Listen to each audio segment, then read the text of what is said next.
Hello la famille, African Unit, footballistique. Are you ready?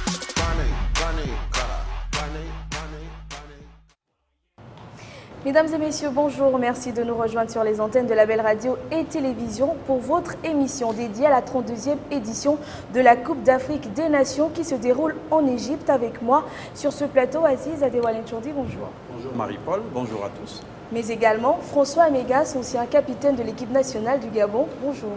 Bonjour Marie-Paul. Nous avons tous suivi avec attention la deuxième journée du groupe D, une deuxième journée qui n'est pas allée de main morte, avec un Tunisie, Mali, un Maroc, Côte d'Ivoire, mais également un Afrique du Sud, Namibie. Aziz, on commence par Tunisie. La Tunisie bute sur le Mali. Bon, la Tunisie bute sur le Mali, en fait, je crois qu'on le disait hier, le match du Mali, non pas qu'il a été trop facile, mais je crois que le Mali n'a pas eu un adversaire du calibre de la Tunisie au premier match. Donc, on a eu affaire à un autre match. Vous voyez bien que le nombre de buts a baissé. On s'est retrouvé avec un score très serré, étriqué. C'est, comme on le voyait, un match très difficile pour les deux équipes. François Amégas, ancien capitaine de l'équipe nationale du Gabon, je le rappelle, un Tunisie-Mali, un dos à dos. Oui, effectivement, le match s'est déroulé dans de bonnes conditions. Les Maliens, au premier match, ont atomisé l'équipe de la Mauritanie, 4-1. Bon, ce n'est pas la même chose par rapport à la Tunisie qui regorge de très bons joueurs et de joueurs de qualité. Et je suis même sûr que parmi les favoris, on a inséré l'équipe de la Tunisie, vu l'effectif qu'il a et l'entraîneur aussi, Alain Giresse, qui a déjà un palmarès un petit peu étoffé, on va dire. Alain Giresse qui connaît bien cette équipe malienne. Pour avoir été coach du Mali. Est-ce qu'on ne peut pas dire que c'est peut-être ce qui a joué en faveur de la Tunisie? Si le sélectionneur connaît déjà qui il a devant lui, je pense que ça joue à son avantage. Bon, en principe, ça devrait, mais pour ce match, j'ai vu que le coach tunisien a changé de gardien par rapport à la première rencontre. On ne va pas dire que c'est le gardien qui est fautif parce que, bon, c'est vrai que ça peut arriver, qu'on prenne des buts sans vouloir le faire. Mais pour le cas d'hier, ayant changé de gardien et que le gardien étant fautif sur le but marqué par les Maliens, on va dire que quelque part, il a un peu sous-estimé ses anciens joueurs. Aziz, un 4-1, premier match du Mali face à la Mauritanie, maintenant un 1 partout. Est-ce que le Mali n'a pas eu une forte équipe devant elle? Ah oui, le Mali a eu une équipe à sa taille. Une équipe qui, comme le disait François, qui a également de nombreux talents et de grosses individualités. Vous voyez bien que, à comparer avec la Mauritanie qui a sa première participation et qui n'a pas de grand nom également en football, le match ne peut pas être le même. On a eu affaire à deux équipes qui se valent. Ça s'est joué sur les détails, mais les deux équipes, je crois, sont d'un niveau qui n'est pas très éloigné l'un l'autre. En Tunisie-Mali, on en parlait hier, Moussa Marega était le joueur à suivre de cette sélection malienne. Est-ce que selon vous, il a répondu présent? Bon, mais il est difficile en fait de le juger sans tenir compte aussi de la prestation des autres. Parce qu'individuellement, bon, je pense qu'il a fait ce qu'il a pu, mais en même temps, il joue dans une équipe, donc les autres doivent pouvoir l'aider à avoir le rayonnement qu'il doit avoir. C'est toujours difficile de juger individuellement un joueur alors qu'il est entouré d'autres coéquipiers. François, votre œil d'ancien joueur? Oui, bah, il a été désigné meilleur joueur du match, ce qui veut dire qu'il a donné tout ce qu'on attendait de lui, mais cependant, lui-même, il a reconnu que, bon, ce n'était pas du tout ça, il n'était pas au top de sa forme et qu'il pouvait encore faire mieux. Moussa Marega élu meilleur joueur de cette rencontre Tunisie-Mali. Vous le disiez, Moussa Marega, c'est 1m83 pour 80 kilos. Un grand gabarit qui est pourtant très vif. Souvent, opportunités et les occasions pour remporter ce match. Après, sur ce match, moi, je pense que moi, je préfère mettre la faute sur moi. Nous sommes rentrés dans le match avec l'objectif de les presser très très haut.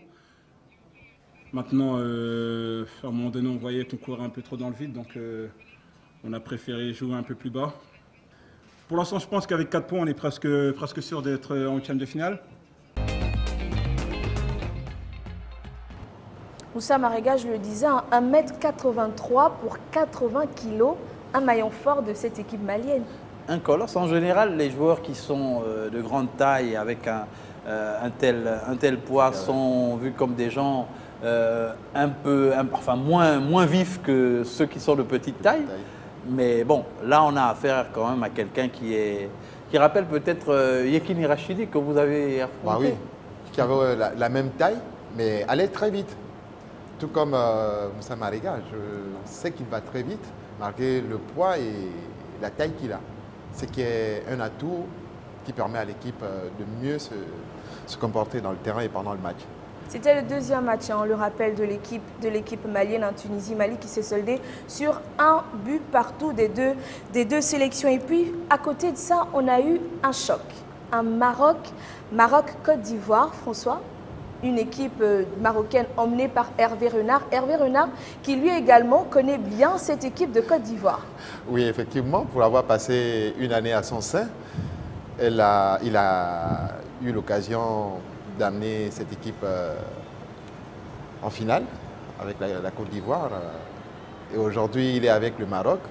Il voudrait certainement faire la même chose qu'avec la Côte d'Ivoire et la Zambie, remporter la Coupe d'Afrique des Nations. Bon, l'équipe est très bonne, certes, mais il y a quand même quelques petits manquements, quelques petits réglages à régler. Mais cependant, face à la Côte d'Ivoire, elle a mis en place la stratégie, le talent, la arme qu'il fallait, la détermination et la solidarité qu'il a fallu pour battre cette équipe de la Côte d'Ivoire, qui n'était pas négligeable. Aziz Adewale Nchandi, un Maroc-Côte d'Ivoire. Match là aussi très serré. Maroc-Côte d'Ivoire, justement, on a rappelé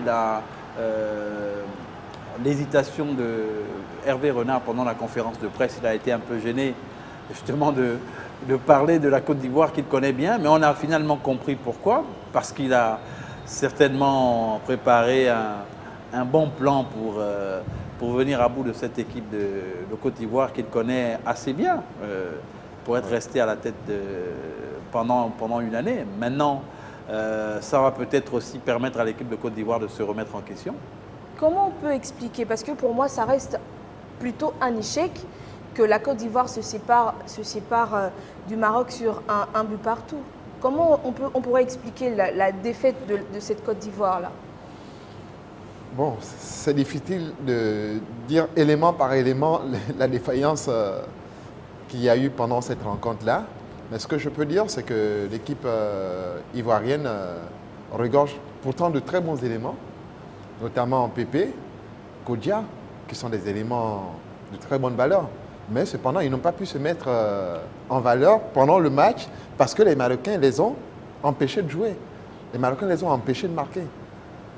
Et donc, connaissant aussi l'équipe ivoirienne, le coach, il a mis en place la tactique et les classements qu'il fallait pour contrecarrer ces gars-là, pour contrecarrer les Ivoiriens. Aziz Adewale Nchandi, un Gervinho absent. Ibrahim Kamara, peut-être l'homme qui aurait pu changer le match. On en parlera toujours de Gervinho. Gervinho, c'est vrai qu'il, sur le plan du talent, bon, on a d'autres joueurs qui ont également beaucoup de talent, mais Gervinho a de l'expérience, en plus du talent, il a de l'expérience, il a un vécu dans la compétition. On pense, en tout cas, je pense comme beaucoup, que Gervinho aurait pu aider cette équipe, notamment dans ce type de situation, à sortir la tête de l'eau. C'est un joueur imprévisible, très vif et qui a de grandes qualités, en plus de la grosse expérience qu'il a accumulée. Parce que quand on a devant soi des joueurs comme Ziyech ou encore Achraf, on ne vient pas non plus pour s'amuser. Non, non. Il faut faire attention, effectivement. Malheureusement, le but qu'ils prennent les Ivoiriens, c'est simplement le positionnement en défense. Je pense que s'ils avaient été attentifs, le joueur n'aurait pas reçu le ballon et marqué le but. C'est ça, ils ont vraiment été... Simplement, ce n'est pas un manque d'attention, hein, de concentration, je veux dire, que les Marocains ont pu marquer ce but-là. Ou peut-être pas, pourquoi ne pas dire que ce serait un gros pressing de l'équipe marocaine? Ah oui, mais justement, François parlait de stratégie, ça a été très tactique. Les Marocains ont pressé pour faire en sorte que les Ivoiriens ne déploient pas leur jeu. Et justement, ils ne sont pas parvenus à jouer comme ils le font d'habitude. Ça, c'est joué sur un détail. Quand on voit bien l'action, justement, le défenseur est pris de vitesse. Parce qu'il y a aussi certainement la peur de commettre une faute dans la surface de réparation pour provoquer un penalty. Il est pris de vitesse et le Marocain ne se fait pas prier pour mettre la balle au fond. Et vraiment, Amrabat, j'ai des problèmes avec des noms. Que ce soit marocain ou encore le buteur de ce match. Le buteur élu homme du match par la Confédération africaine de football. Amrabat. Côte d'Ivoire is a good team. We have created a few really good chances. Unfortunately, we scored only 1 goal. 6 points, that's the most important for us. It's difficult if you see the heat, the temperature. But I'm proud of the team and we keep on the good atmosphere. 2 games, 6 points. Alhamdulillah, we want to carry on like this and we will see where it's going to end. Amrabat élu homme du match par la Confédération africaine de football. Bah, c'est une très bonne chose pour lui. J'espère qu'il va continuer dans le même sens pour les prochains matchs. Bon, déjà, ils sont qualifiés pour les 8e de finale. On ne va pas dire qu'ils vont négliger le prochain match. Mais ils devront jouer pour se mettre plus en valeur et mieux se préparer pour les 8e de finale. Aziz Adewale Nchondi, le Maroc finit premier de cette poule, derrière la Côte d'Ivoire. De bon augure pour cette équipe? Ah oui, le Maroc, en tout cas, est là où on l'attend. Je crois que ceux qui ont vu le Maroc se préparer présageaient que ça allait être une équipe difficile à battre. Et puis, ils ont un entraîneur rigoureux et qui a la réputation d'être très sérieux. En même temps, les joueurs également sont en tout cas disposés à l'accompagner. On a vu comment ils se sont comportés aussi pendant les éliminatoires. C'est une équipe à prendre très au sérieux. C'est vrai qu'on ne parle pas beaucoup du Maroc parmi les équipes qui pourraient se retrouver en finale. On n'en a pas beaucoup parlé. Et pourtant, à bien regarder l'équipe du Maroc, il faut peut-être la compter parmi celles qui peuvent se retrouver au bout. François, ils produisent un beau jeu, un jeu plaisant à regarder, les Marocains? Oui, excepté le premier match, ils n'ont pas été à la hauteur comme moi je l'aurais espéré. Vu les qualités intrinsèques des joueurs du Maroc, je n'ai pas trouvé cette équipe assez incisive et assez déterminée pour gagner ce match contre la Namibie. La Namibie, on sait que ce n'est pas une foule de guerre. Ils auraient pu faire mieux que ça, que 1-0. Alors, espérons qu'ils montent en puissance. Au fur et à mesure que la compétition continue, ils vont pouvoir atteindre le maximum et donner le meilleur pour que certainement ils puissent remporter cette CAN. Dernier match, le Maroc jouera contre l'Afrique du Sud. Et puis l'Afrique du Sud s'est imposée face à la Namibie. Alors c'est un duel sous-régional, c'est deux pays qui sont voisins, qui se connaissent bien, qui ont les mêmes habitudes, la même culture et qui ont l'habitude de se rencontrer. Mais l'Afrique du Sud gagne toujours. En tout cas pour l'instant, la Namibie n'est pas parvenue à battre l'Afrique du Sud quand on totalise le nombre de fois où ils se sont rencontrés.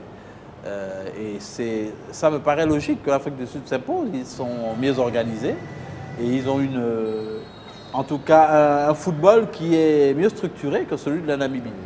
François, l'Afrique du Sud s'impose, peu convaincante, mais elle s'impose face à la Namibie. Oui, effectivement, il faut reconnaître que cette équipe sud-africaine n'a pas de très grand talent. C'est vrai qu'il y a un élément que l'on reconnaît, mais ce qu'il y a dans toute l'équipe, dans l'ensemble de l'équipe, l'effectif, il n'y a pas de très grand talent reconnu dans le monde ou encore en Afrique ou en Europe. Ce qui est dommage par rapport à ce qu'on avait avant. Et même que ce qui était joueurs locaux, il y en avait qui avaient de la qualité et que l'on reconnaissait autour de l'Afrique. Mais or aujourd'hui, au niveau de l'Afrique, il n'y a pas de très grands joueurs, de meilleurs joueurs que que l'on pourrait faire sortir du lot dans cette équipe de l'Afrique du Sud. Mais quand même, ils ont pu s'imposer face à la Namibie 1-0. Oui, ils ont pu s'imposer facilement, je vais dire, parce que la Namibie ne s'est pas trop hissé à la hauteur de cette équipe de l'Afrique du Sud, ce qui fait que, bon, les Sud-Africains ont profité de la chance qui leur a été donnée, je vais dire ainsi, pour remporter ce match. En tout cas, voyons voir à la dernière journée, la troisième journée, ce que ça va être face au Maroc. Aziz, l'Afrique du Sud qui a peut-être une chance pour se qualifier pour les huitièmes de finale. Oui, mais il va falloir améliorer la façon de jouer face au Maroc. Parce que le Maroc, c'est vrai, est déjà est déjà qualifié. Mais le Maroc a sûrement aussi à cœur de finir premier et de faire le plein de points pour le capital confiance et la suite de la compétition. L'Afrique du Sud, face à ce Namibie, le match qui s'est terminé sur un score de 1-0. Et puis un joueur a été élu par la Confédération africaine comme chaque jour.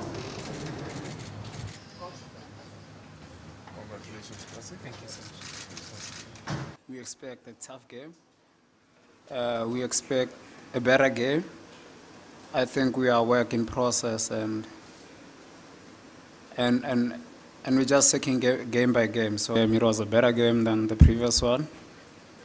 The only positives that we can take is that we took the chances. On le disait, l'Afrique du Sud, 1-0 qui a peut-être ses chances d'être repêché meilleur en tant que meilleur troisième parce qu'ils sont à égalité de 2 points avec la Côte d'Ivoire. Effectivement, disons que face à la Namibie, la Côte d'Ivoire, à mon sens, à mon entendement, gagnera certainement. Ce qui fera qu'ils auront 6 points. L'Afrique du Sud devra certainement ne pas perdre devant la Côte d'Ivoire, au minimum faire un match nul pour pouvoir espérer être parmi les 4 qui seront repêchés pour les huitièmes de finale. Et justement, là, le dernier match sera décisif pour chacune de ces équipes. Parce que le faux pas est interdit à la Côte d'Ivoire. Je crois que dans l'autre rencontre aussi, il va falloir tout faire, en tout cas pour que le Maroc finisse en tête et reste, on va dire, maître de son destin. Parce que je crois que ça va lui éviter de tomber sur un gros morceau ou bien sur une équipe plus solide en huitième de finale. Oui, ça peut arriver. Et quand on sait que cette équipe namibienne n'a plus rien à perdre ni à gagner, elle voudra peut-être essayer de forcer son jeu et peut-être produire un beau football. Pour au moins sauver l'honneur, avoir au moins un point avant de repartir chez elle. Parce qu'elle est déjà éliminée à ce stade de la compétition. Enfin, je pense bien qu'elle est déjà éliminée à ce stade de la compétition. Puisqu'il y en a, à moins de faire l'exploit de gagner le dernier match,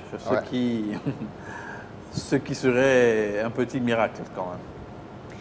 François Mégas, vous qui avez été, je le répète, ancien international gabonais, ancien capitaine de l'équipe nationale du Gabon, notre thème aujourd'hui c'est les discours des politiques dans les vestiaires, boost ou pas? Bah oui, quelque part. Surtout quand ils viennent pour vous dire que bon, ok, on fera quelque chose pour vous si vous gagnez, bah, ça booste forcément les joueurs. Par exemple, bon, mais il n'y a pas que ça. Il y a l'état d'esprit, il y a la manière de jouer. Des dirigeants ou alors les anciens que nous sommes, quand nous allons dans les vestiaires, nous encourageons les joueurs, nous disons ce qu'il faut faire. Et ça, c'est important.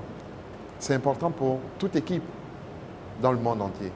Hein, que les anciens ou alors les dirigeants se rapprochent des joueurs. Bon, ça peut se faire avant, mais dans les vestiaires, c'est quand on regarde, par exemple, à la mi-temps, l'état de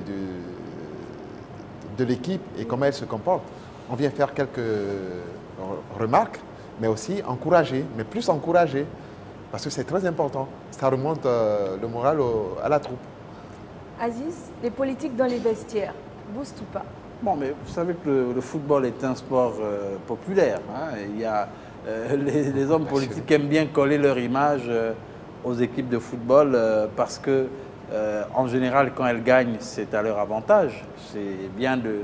Et vu que c'est le sport qui est certainement le plus aimé des Africains ou bien même des gens à travers le monde, enfin dans la plupart des pays, hormis peut-être les États-Unis. Donc c'est clair qu'on a, lorsqu'on tire profit de l'image des footballeurs aussi.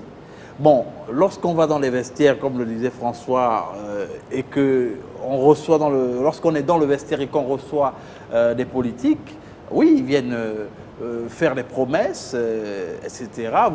Vous promettre de certainement donner des primes importantes ou bien, en tout cas, des récompenses pour ceux qui vont bien se comporter ou bien si vous gagnez.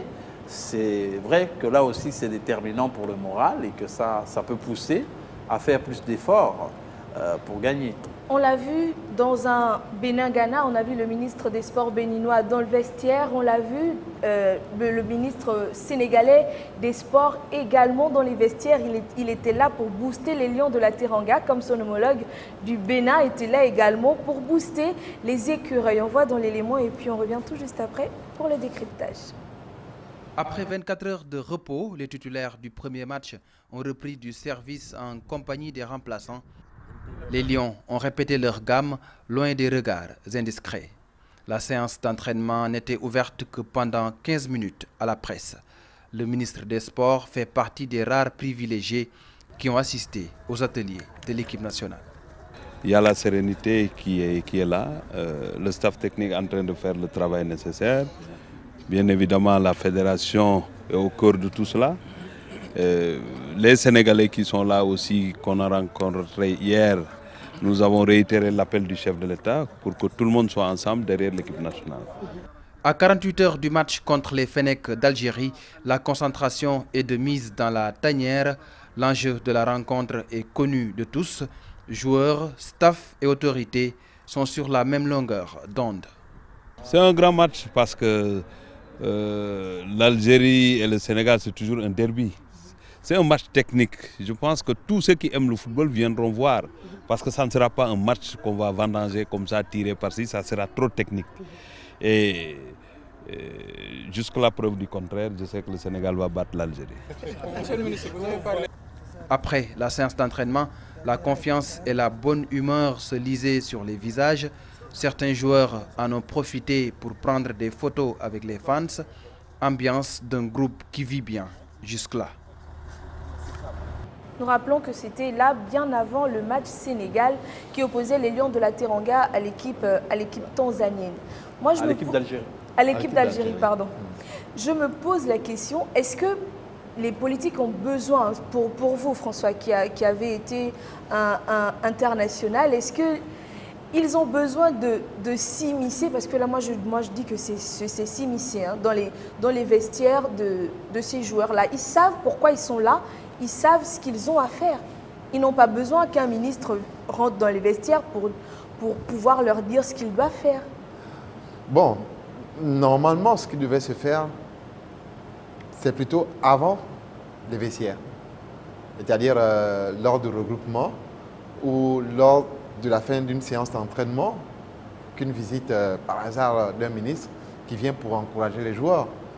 Mais dans les vestiaires, bon, parfois c'est pas idoine, c'est pas gai quoi. C'est-à-dire qu'on a besoin d'être concentré et d'être focalisé sur l'objectif que nous avons à atteindre. Et ça, on sait que le coach est suffisamment outillé hein, et les encadreurs qui sont autour de lui pour le faire. Et pour nous, les politiques dans les vestiaires, bon, parfois c'est utile, parfois pas. Asile, parfois utile, parfois pas. On aurait tendance à penser que l'homme politique vient plus pour son image que pour autre chose. En fait, parce que comme François l'a dit, les encadreurs, ils sont là déjà pour ça. Le coach, il est là pour booster son collectif. Oui, honnêtement, je pense qu'ils viennent d'abord pour essayer de tirer profit de l'image de ces sportifs qui sont déjà célèbres, qui sont célèbres et qui sont populaires. Donc quand ils viennent essayer de c'est stratégique, hein, ils font un peu de marketing, ils viennent essayer de profiter de l'aura de ces joueurs. Bon, au-delà de ça, oui, il y a que quand on est à la tête d'un pays ou d'une fédération ou bien même du ministère des Sports, on doit également encourager l'équipe nationale lorsqu'elle est en compétition. Mais justement, est-ce que ça ne doit pas s'arrêter aux visites de courtoisie qui se font, comme le soulignait François, par exemple, pendant le regroupement avant d'entrer dans la compétition, pas dans les vestiaires? Parce que il y a aussi une interrogation. Est-ce que le fait de venir dans les vestiaires au cours des matchs ne peut pas plutôt porter les germes de la déstabilisation? Pourquoi doit-on venir perturber? Parce que le vestiaire, il est réservé, je pense, au staff, à l'entraîneur qui doit parler à ses joueurs. Alors, vraiment, ça paraît quand même inopportun. Bon, peut-être que ça se passe bien quand tout s'est bien passé. Là, on a vu le ministre, on avait vu sur une autre image le ministre du Bénin, le ministre des Sports du Bénin. Qui promettait même des primes, parce que là, maintenant, on met sur la table le fait, si le Bénin ne gagne pas, les primes qui sont promis justement, et là, il faut tenir, à ces joueurs-là. Parce tenir. qu'après, ils vont revendiquer s'ils ne les bien ont sûr. pas. La promesse, bon, en même temps, je crois que ces joueurs-là ne sont pas naïfs. Si une promesse est faite comme ça, en l'air, sans que ce ne soit formalisé, je ne sais pas quelle valeur il faut donner à cette promesse, à ces promesses. Mais en principe, si l'autorité vient faire une promesse publique, on considère que sa parole, c'est la parole d'un haut responsable et qu'on ne devrait pas douter de sa sincérité. Mais si quand on promet des primes aux joueurs, c'est peut-être pour qu'ils aillent un peu plus fort sur le terrain, peut-être pour qu'ils aient plus de hargne, François? Bon, déjà, il faut savoir une chose, c'est que les primes, elles sont déjà fixées au départ. Et si elles sont fixées au départ, ce que vient dire le dirigeant dans les vestiaires, c'est simplement pour dire qu'au-delà de ce qu'on a prévu de vous donner, on va mettre quelque chose en plus, ce qui peut booster les joueurs. Bon, ça, c'est quelque chose qui se fait parfois et qu'on a souvent vu se faire dans nos vestiaires, en certaines occasions. Mais il faut dire une chose, c'est que cela doit être fait avant. Il vaut mieux ne pas empoisonner l'atmosphère avec des promesses qui peuvent parfois faire en sorte que le groupe se désolidarise. Parce qu'on a vu par exemple des cas de promesses, de primes particulières pour celui qui marque le but le premier. Bon, je ne sais pas comment c'est perçu dans la plupart des équipes, mais ça a quand même parfois semé pas mal de désordre. Il y en a qui intègrent qu'ils doivent absolument être ceux-là qui vont marquer le premier pour empocher le montant qui a été, pour la prime qui a été indiquée par l'autorité. Est-ce que c'est la meilleure façon d'encourager l'équipe? Parce que là, ça peut en même temps occasionner un gros désordre sur le terrain. Bah si, bien sûr, comme tu le dis. Ils veulent tous être individualistes. Chacun veut marquer parce que le ministre des Sports ou quelconque autorité a promis des primes après cela. Oui, c'est déjà arrivé. Je l'ai vécu, moi, au sein de l'équipe nationale, que les promesses ont été faites pour les joueurs qui marqueraient des buts et que ceux-ci se sont mis à jouer individuellement pour vouloir marquer au détriment de l'équipe entière. Et c'est parfois pas agréable à voir. Le tout, c'est de dire que ces primes-là sont pour toute l'équipe et non pour un seul joueur. Je pense que, vu l'expérience et vu ce que ça a produit, bon, on en tire les conséquences. Et ce serait mieux à l'avenir, pour nous comme pour les autres, de donner la prime à toute l'équipe et à l'encadrement plutôt qu'à un seul joueur. Et là, les joueurs n'ont aucun mot à dire. Quand le ministre il vient dans le vestiaire, on ne peut pas demander au ministre non plus de sortir. Bon oui, on ne peut pas demander de sortir, mais c'est parfois méticuleux et délicat, ce genre de situation. On l'a vécu nous. Bon, j'ai vu ce que cela a produit, mais à mon avis, je pense que cela doit être proscrit pour qu'il n'y ait pas de dégâts après. Et puis pour le camp de ce 29 juin, nous avons également un choc de titans. On a un Cameroun-Ghana. Cameroun-Ghana, le Ghana qui s'est laissé prendre, ou bien qui s'est fait prendre ses slons par le Bénin. Et là, le Ghana rencontre le tenant du titre. Non, mais est-ce que le Ghana s'est est-ce que le Ghana s'est laissé prendre? Je ne pense pas. Le Ghana a eu affaire à une équipe sérieuse qui ne s'est pas du tout laissé faire, qui est venu jouer. Il faut quand même rappeler que le Bénin a éliminé le Ghana le Togo d'Emmanuel Adebayor. Et si on élimine le Togo avec Adebayor, je crois qu'on doit être pris au sérieux. Ils ont montré qu'ils doivent être pris au sérieux. On a vu leur comportement lors du premier match, ils ont été les premiers à marquer et comment ils ont réagi pour revenir au score, etc. C'est une équipe qui s'est bien préparée et je pense qu'il se prend très au sérieux, qu'il faut prendre au sérieux. François Améga, c'est un Cameroun-Ghana, le Cameroun, leader de ce groupe, 3 points déjà. Cameroun qui part favori, Cameroun champion en titre de la Coupe d'Afrique des Nations. Vous pensez que le Cameroun pourra encore faire la différence face au Ghana ou le Ghana ne se laissera pas prendre face au Cameroun? Je sais que le Ghana ne va pas se laisser prendre, d'autant plus qu'elle a envie de se qualifier, ayant fait un faux pas la première journée face au Bénin, alors qu'elle menait et qu'elle avait la possibilité de garder cet avantage et se mettre à l'abri.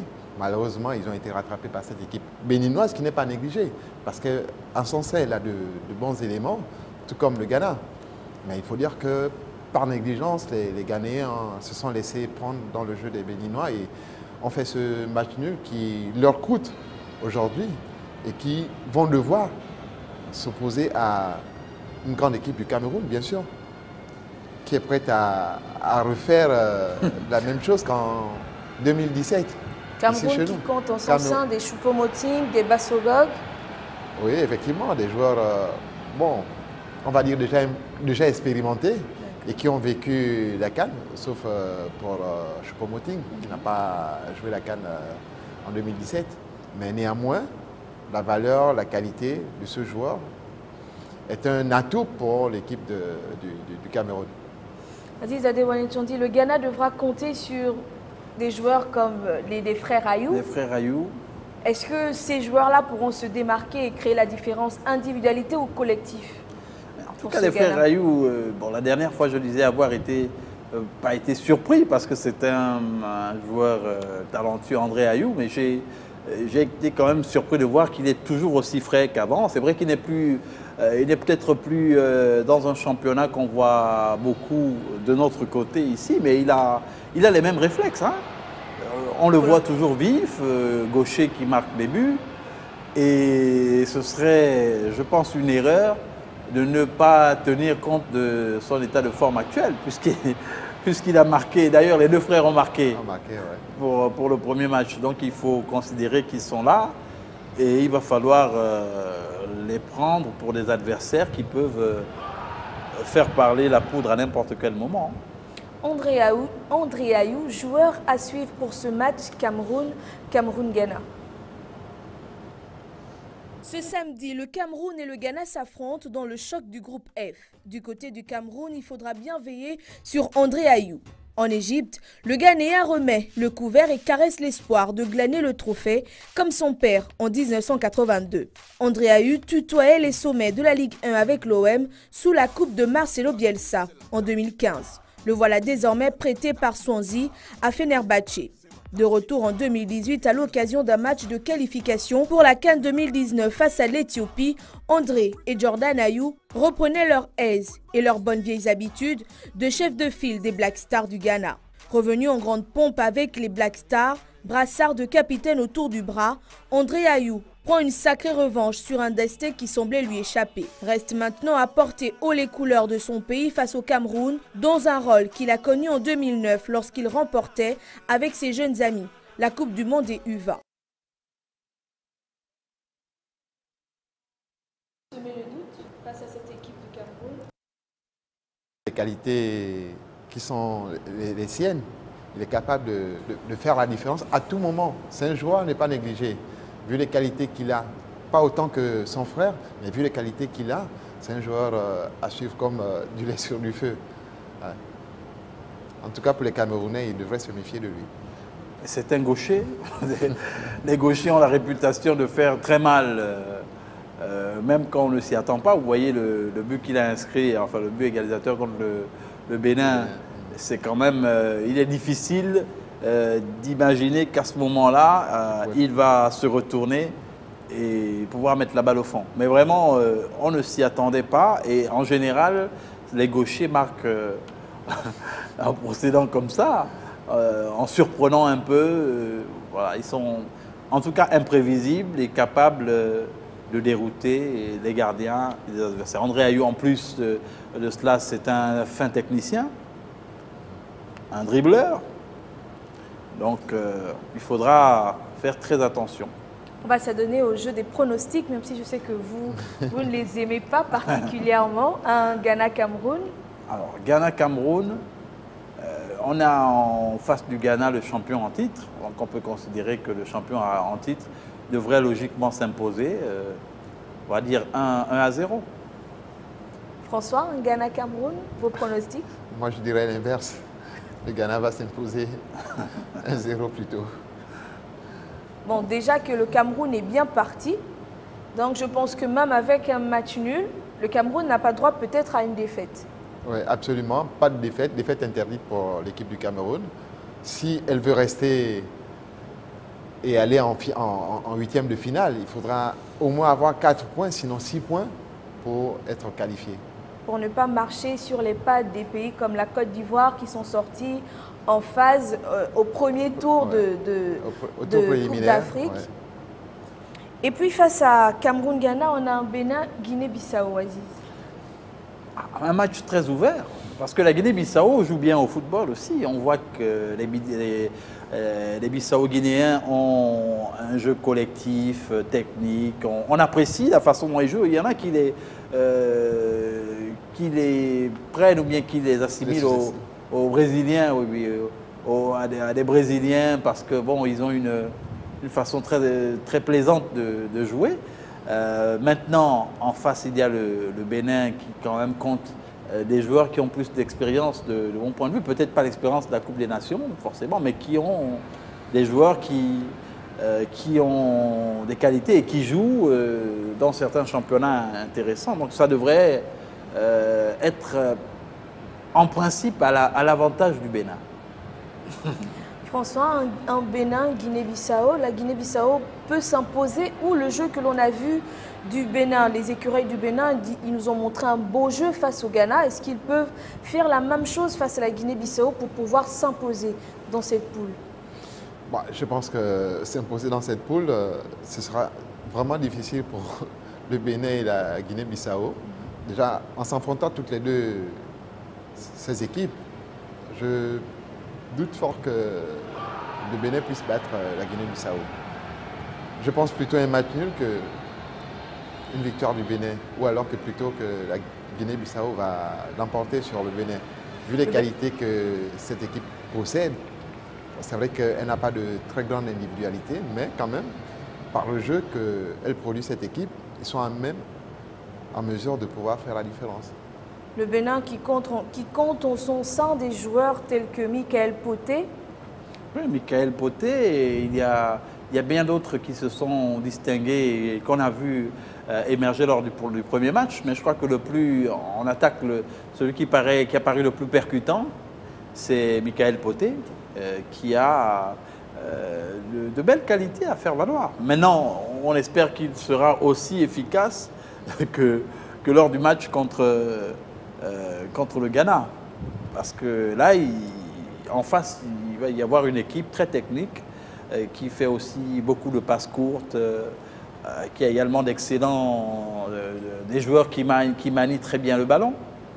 Michael Poté qui a réalisé un doublé lors du premier match des écureuils face au Ghana. C'était un 2-partout, on le rappelle. Un Michael Poté qui sera, ou sinon qui est peut-être un joueur à suivre et nous vous le présentons.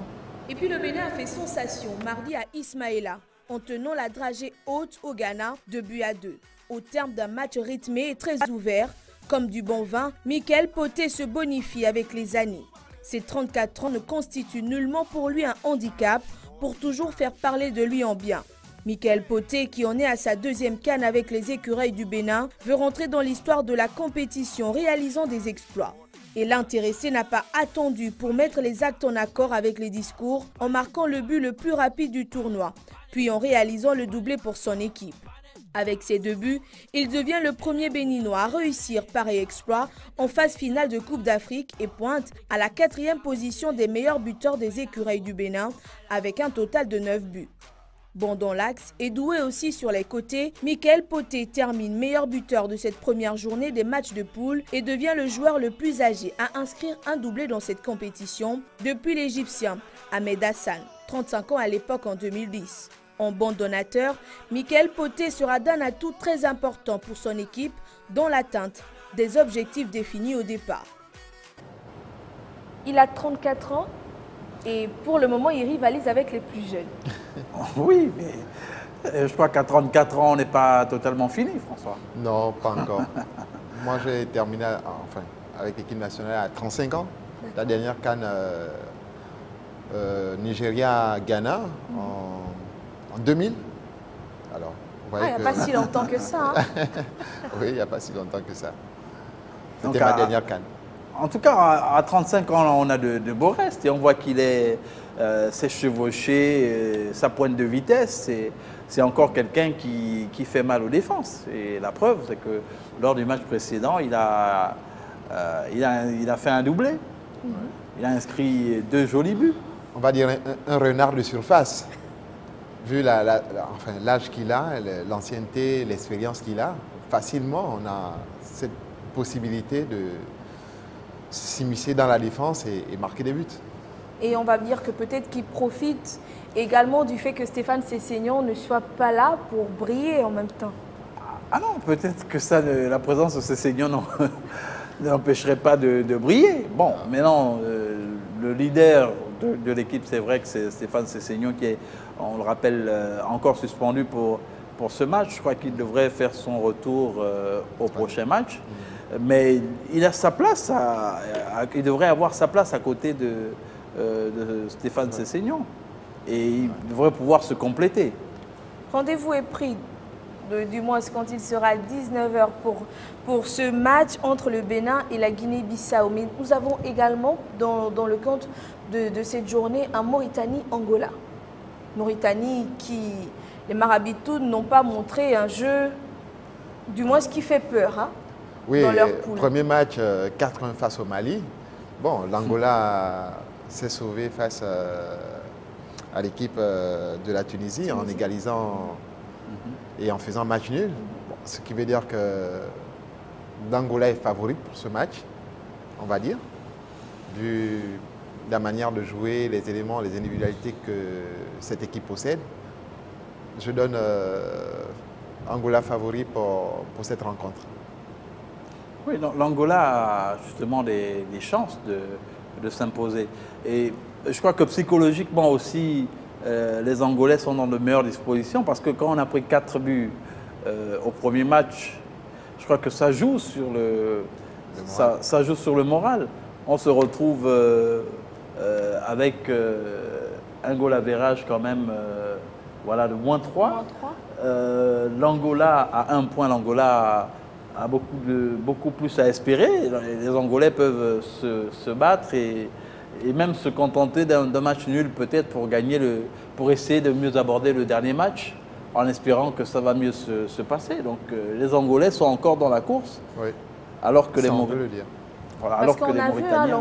l'Angola qui a affronté le Tunisie pour leur premier match, pour leur entrée en compétition. On n'a pas non plus vu un Angola, une équipe angolaise nonchalante. Ah non, mais je crois qu'il y a quelque chose qui a changé dans la façon de jouer de l'Angola. L'Angola a abandonné ses longs ballons pour un jeu un peu plus court.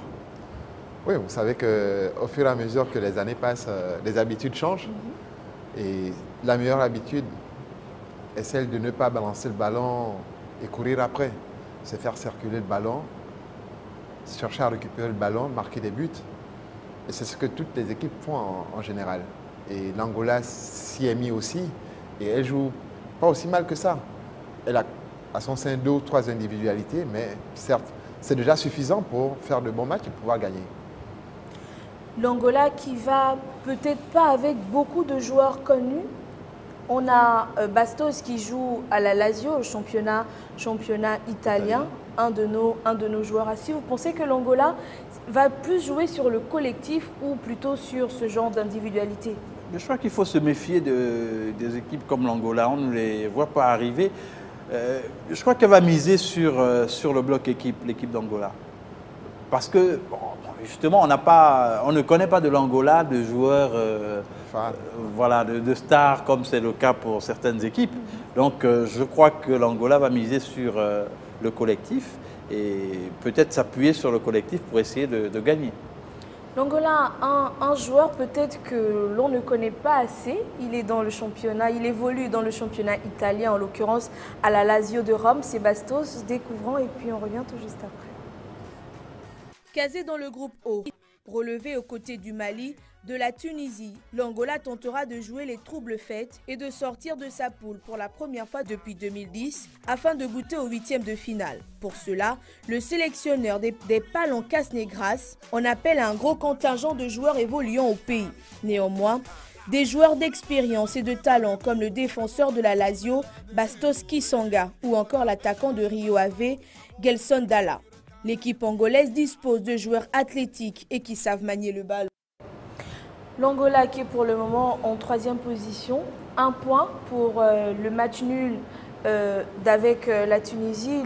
L'Angola qui jouera aujourd'hui face au Marabitoun de Mauritanie. Des pronostics pour cette confrontation Mauritanie-Angola, François? Pour moi, l'Angola part favori et je suis sûr qu'elle va gagner face à cette équipe mauritanienne. De moins 1 ou 2 buts d'écart. C'est possible, vu les individualités et la qualité de jeu que peut proposer cette équipe angolaise par rapport à cette équipe mauritanienne. On le rappelle, hein, la Mauritanie, pas très connue dans cette CAN. C'est sa première participation. C'est clair que l'équipe n'est pas très connue. Bon, leur entraîneur, qui est un ancien international français, je pense, est en train de se faire connaître parce qu'il a qualifié l'équipe. Bon, malheureusement pour les Mourabitoun, ils sont tombés sur une équipe du Mali qui n'a pas fait de cadeau, hein, qui a marqué un maximum de buts. Bon, peut-être qu'elle aura assez d'esprit pour rebondir. Là, on verra lors de ce second match aujourd'hui. Est-ce que les Mauritaniens sont capables de trouver des ressorts pour oublier la défaite du premier match, oublier tous ces buts encaissés et se remettre dans la compétition? Il va falloir qu'ils le montrent, que l'entraîneur trouve le moyen de galvaniser ses joueurs pour qu'ils reviennent dans la course, dans la compétition. Au vu du premier match face au Mali, là les Marabitounes vont rencontrer l'Angola. Ensuite, le Ghana.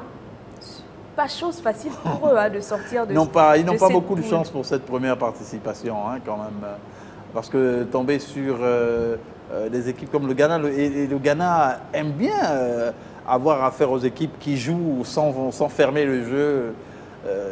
Donc ça veut dire que le ballon va certainement circuler et puis qu'il y aura des échappées peut-être des frères Ayou ou bien des autres attaquants et ça risque de faire mal. De faire très mal. Un Mauritanie-Angola, on le rappelle.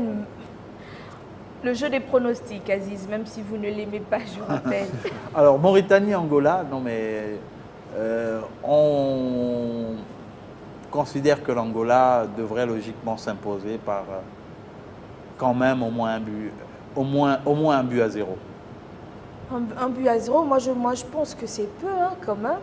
Sauf si les Angolais ne veulent pas passer le cap de la première phase. Mais s'ils veulent passer le cap, logiquement, vu ce que l'on a vu face au Mali, le Mali qui n'est pas allé par le dos de la cuillère face à cette équipe mauritanienne. Donc logiquement, l'Angola doit s'imposer peut-être un 3 buts à 0, sinon... Non, mais peut-être que la Mauritanie va se réveiller, sait-on jamais. C'est possible, on va dire. Rien n'est impossible. Hein. Pour se réveiller, moi je pense qu'il faut déjà avoir... On l'a vu dans d'autres horizons, des équipes que l'on pensait totalement abattues, totalement éliminées, se réveiller et puis faire le miracle. Et bon, j'espère que ce sera le cas pour la Mauritanie. Mais en tout cas, à mon avis, je sais que l'Angola, pour moi, est favorite face à cette équipe mauritanienne. Pour se réveiller, Aziz Adewale Nchondi, il faut avoir du jeu dans les jambes. Hein? Du jeu dans les jambes, dans la tête, et puis avoir aussi du talent. Avoir des joueurs qui sont capables de renverser la vapeur. Peut-être que qu'on juge mal pour l'instant les joueurs mauritaniens parce qu'on ne les a pas vus jouer longtemps, mais voyons voir ce que ça va donner aujourd'hui. On s'achemine tout doucement vers la fin de ce numéro de Focus Can. Moi, pour mon pronostic, je vais plutôt sur un 4-0. C'est vrai que j'y vais un peu fort, mais 4-0. Parce que moi, j'ai vu ce que le Mali a fait face à cette équipe mauritanienne. Et c'est vrai que pour moi, le Mali qui n'est pas n'importe quelle équipe, hein, quand même. Le Mali, c'est une équipe très difficile à battre, qui a beaucoup d'attaquants, qui joue bien. Donc quand on est face à la Mauritanie, peut-être que c'est... Oui, mais l'Angola ne sait, pour ma part, l'Angola ne s'est pas du tout laissé faire face à la Tunisie. L'Angola a montré un beau football et si cette équipe tunisienne emmenée par Alain Giresse, ce n'est pas petit, c'est un beau collectif avec de belles individualités. Maintenant, je pense que si l'Angola a réussi à aller, pas au bout de cette équipe tunisienne, je ne vais pas dire ça, mais aller quand même à dos avec cette équipe, c'est qu'elle est capable de faire meilleur avec cette équipe mauritanienne. Absolument. L'Angola, en tout cas, a des arguments que la Mauritanie n'a pas. C'est clair. Il y a des joueurs plus solides, elle joue mieux, elle connaît mieux la Coupe des Nations, la Mauritanie. Ouais. Voilà, c'est sur cette note, hein, sur ce Angola-Mauritanie que prend fin ce numéro de Focus Can. Toujours avec le même plaisir, nous vous retrouverons demain pour un nouveau numéro en compagnie d'Aziz Adewale Nchondi et de François Amégas. À demain et bonne suite de programmes sur les antennes de la Belle Radio et Télévision.